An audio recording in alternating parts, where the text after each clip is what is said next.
Shah news में आपका इस्तकबाल है। ताज़ा तरीन खबरों के लिए देखते रहिए शाह न्यूज। पार्टी చేపడుతున్నటువంటి జై బాపు జై భీమ్ జై సంవిధాన్ అభియాన్లో భాగంగా రాష్ట్ర స్థాయిలో ఈ మధ్యనే 19వ తారీఖు నాడు రాష్ట్ర స్థాయి సన్నాహక సమావేశాలు ఏర్పాటు చేసుకోవడం జరిగింది. పిసిసి అధ్యక్షుల వారి అధ్యక్షతన రాష్ట్ర స్థాయి సన్నాహక సమావేశం ఏర్పాటు చేసుకొని ఈ నెల 24వ తారీఖు అంటే రేపటి వరకు అన్ని జిల్లాలలో జిల్లా స్థాయి సన్నాహక సమావేశాలు ఏర్పాటు చేసుకోవాలని పార్టీ నిర్ణయం మేరకు ఇవాళ జిల్లా స్థాయి సన్నాహక సమావేశాలు ఏర్పాటు చేసుకున్నాం. దీని తర్వాత నెక్స్ట్ లెవెల్ మండల స్థాయి సన్నాహక సమావేశాలు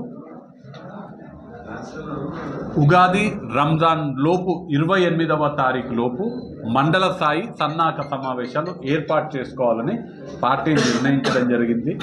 మహబూబ్ నగర్ జిల్లాలో కూడా అన్ని మండలాలలో అలానే మహబూబ్ నగర్ పట్టణంలో ఉన్న వార్డులలో ఈ కార్యక్రమానికి సంబంధించి సన్నాహక సమావేశాలు ఏర్పాటు చేసుకుంటాము. ఆ సమావేశాలకి ముఖ్య అతిథులుగా గౌరవ శాసనసభ్యులు వెళ్ళి ఆ సమావేశాలను జరుపుకోవడం జరుగుతుంది. ఈ కార్యక్రమం ఎందుకు అనే ఆలోచన వచ్చినప్పుడు ఇవాళ దేశంలో ఉన్నటువంటి పరిస్థితుల దృష్ట్యా ఇవాళ 3 ముఖ్యమైనటువంటి ఘట్టాలని మనము ప్రాధాన్యతలోకి తీసుకోవాలి. ఒకటి, మన జాతిపిత అయినటువంటి మహాత్మా గాంధీ గారు అఖిల భారత కాంగ్రెస్ కమిటీ అధ్యక్షులుగా ఎన్నుకోబడి 100 సంవత్సరాలైంది. 1925వ సంవత్సరంలో అంటే 100 సంవత్సరాల క్రితం కర్ణాటక బెల్గాంలో జరిగినటువంటి ఏఐసిసి సమావేశంలో దేశవ్యాప్తంగా అటెండ్ అయినటువంటి ఏఐసిసి ప్రతినిధులందరూ మహాత్మా గాంధీ గారిని కాంగ్రెస్ పార్టీ అధ్యక్షులుగా ఎన్నుకున్నారు. బెల్గాం 1925లో మహాత్మా గాంధీ గారు అఖిల భారత కాంగ్రెస్ కమిటీ అధ్యక్షులై 100 సంవత్సరాలైన సందర్భంగా మహాత్మా గాంధీ గారి సేవలను మహాత్మా గాంధీ గారి విలువలను ప్రపంచవ్యాప్తంగా చాటి చెప్పాలని కాంగ్రెస్ పార్టీ నిర్ణయించింది. ఇది మొదటి ఘట్టం. గాంధీ గారు ఏఐసిసి ప్రెసిడెంట్ అయ్యి 100 సంవత్సరాలు అవ్వడం. రెండవది, మనము భగవద్గీత, బైబిల్, ఖురాన్తో సమానంగా భావించే మన దేశ రాజ్యాంగం అంబేద్కర్ గారు డ్రాఫ్టింగ్ కమిటీ చైర్మన్గా ఉండి రూపకల్పన చేసినటువంటి రాజ్యాంగాన్ని మనము 1950 జనవరి 26 నాడు అమల్లోకి రావడం జరిగింది. రాజ్యాంగం అమల్లోకి వచ్చి 75 సంవత్సరాలు అయినది రెండవ ఘట్టం. కాబట్టి రాజ్యాంగాన్ని మనం దేశంలో అమలు పరుచుకొని 75 సంవత్సరాలైన సందర్భంగా రాజ్యాంగ విలువలని ప్రజలకి తెలియజేయాలి. ఈరోజు కేంద్రంలో ఉన్నటువంటి భారతీయ జనతా పార్టీ, నరేంద్ర మోడీ, అమిత్ షా వీళ్ళందరూ కూడా రాజ్యాంగ విలువలని ఏ విధంగా తుంగలోకి తొక్కుతున్నారనేది ప్రజల్లోకి తెలియజేయాలి అని కాంగ్రెస్ పార్టీ నిర్ణయం తీసుకుంది.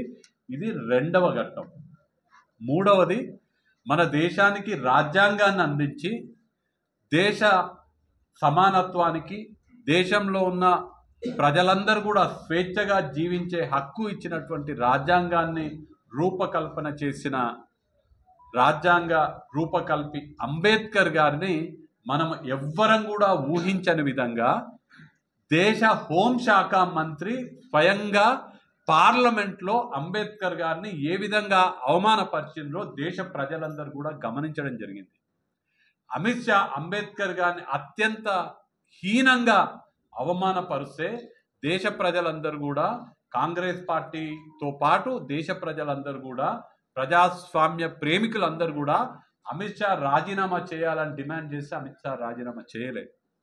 అమిత్ షా తను రాజీనామా చేయకపోతే కాంగ్రెస్ పార్టీ డిమాండ్ చేసింది ప్రధానమంత్రిని, మీ అమిత్ షా అంబేద్కర్ గారి గురించి చెడుగా మాట్లాడినరు, మీరే ఆయనను తొలగించాలి మీ మంత్రివర్గంలో నుంచి అంటే నరేంద్ర మోడీ అమిత్ షాని తొలగించకపోగా అమిత్ షాని వెనుకేసుకొచ్చినటువంటి ప్రయత్నం చేసింది. ఇక ప్రధానమంత్రితో కూడా అయితలేదని కాంగ్రెస్ పార్టీ ఒక నిర్ణయం తీసుకొని ప్రజలందరినీ కూడా సమాయత్తం చేసి దేశవ్యాప్తంగా ఒక ఉద్యమాన్ని చేసి ప్రతి జిల్లాలో కాంగ్రెస్ పార్టీ దేశంలో ఉన్నటువంటి ప్రతి జిల్లాలో జిల్లా కాంగ్రెస్ కమిటీ ఆధ్వర్యంలో మహబూబ్ నగర్తో పాటు మీకు అందరికి కూడా తెలుసు, ఆనాడు మహబూబ్ నగర్లో కూడా డిసిసి అధ్యక్షులు జిఎంఆర్ గారి ఆధ్వర్యంలో మేమందరం కూడా డిసిసి ఆఫీస్ నుంచి అంబేద్కర్ స్టాచ్యూ వరకు అంబేద్కర్ సన్మాన్ మార్చ్ ఏర్పాటు చేసి అక్కడి నుంచి కలెక్టర్ ఆఫీస్కి వెళ్ళి కలెక్టర్ గారికి వినతి పత్రం ఇచ్చినాము. ప్రెసిడెంట్ ఆఫ్ ఇండియా భారత రాష్ట్రపతికి మీరు ఇది పంపించండి అని కలెక్టర్ గారికి ఇస్తూ రాష్ట్రపతిని కోరినాము. మీరు అమిత్ షాని కేంద్ర కేబినెట్ నుంచి బర్తరఫ్ చేయాలని రాష్ట్రపతి గారిని కోరడం జరిగింది. దేశవ్యాప్తంగా అన్ని డిసిసిలో కార్యక్రమం చేసినాం. సో అంబేద్కర్ గారిని అవమానపరిచినటువంటి అమిత్ షాని పైన చర్యలు తీసుకోవాలని, ఆ పార్టీ యొక్క నిజ స్వరూపాన్ని ప్రజలకి తెలియజేయాలని కాంగ్రెస్ పార్టీ నిర్ణయించింది.